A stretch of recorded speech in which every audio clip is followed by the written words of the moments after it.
Hello friends, welcome to my channel Srishti's ওয়ার্ল্ডে তোমাদের স্বাগত জানাই। আজকের এই ব্লগটি আজকে হচ্ছে প্রথম পার্ট, তোমাদের সাথে শেয়ার করব বলেছিলাম, তো সেটাই শেয়ার করছি। তো আমি মামা বাড়িতে এসেছিলাম, তারপরে আর কন্টিনিউ করিনি, কারণ যেহেতু তোমাদের সাথে ঠাকুরনগরের মেলার কিছু মুহূর্ত শেয়ার করব, সেজন্য তোমাদের আর কোনো ব্লগ দেখায়নি। তো দেখো, আমরা যাচ্ছিলাম ঠাকুর বাড়ির দিকে, মানে একটা দাদু বাড়ি সেখানে। তো রাস্তায় যাওয়ার সময় অনেক দলের সাথে দেখা, সেই জিনিসগুলো তোমাদের সাথে শেয়ার করছি।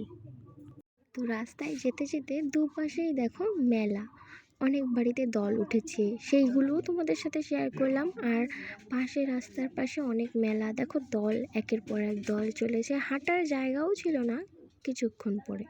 তোমরা সব কটাই দেখতে পাবে, আর তোমাদের সাথে শেয়ার করছি, তোমরা দেখতে পাবে। দেখো চারিদিকে মেলা, লোকজন, এরকম লোক তোমরা কারা কারা দেখেছো ঠাকুরনগর মেলায়, আর কারা কারা ঠাকুরনগরের আশেপাশে থাকো অবশ্যই কমেন্ট করে জানিও।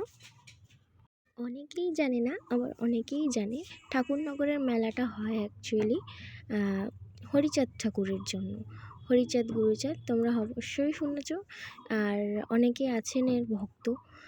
তো দেখো অনেক ভক্তের সমাগম, গাড়িতে ভরে ভরে দল যাচ্ছে, অনেকে ডাঙ্কা বাজিয়ে বাজিয়ে যাচ্ছে। প্রচুর লোক, মানে রাস্তা দিয়ে যাওয়ার জায়গা নেই, হাঁটার জায়গা নেই, দেখতেই পারছো। যেহেতু আমরা পিছনে দাঁড়িয়ে আছি ক্যামেরা নিয়ে, ভিডিও তো দেখতেই পারছো।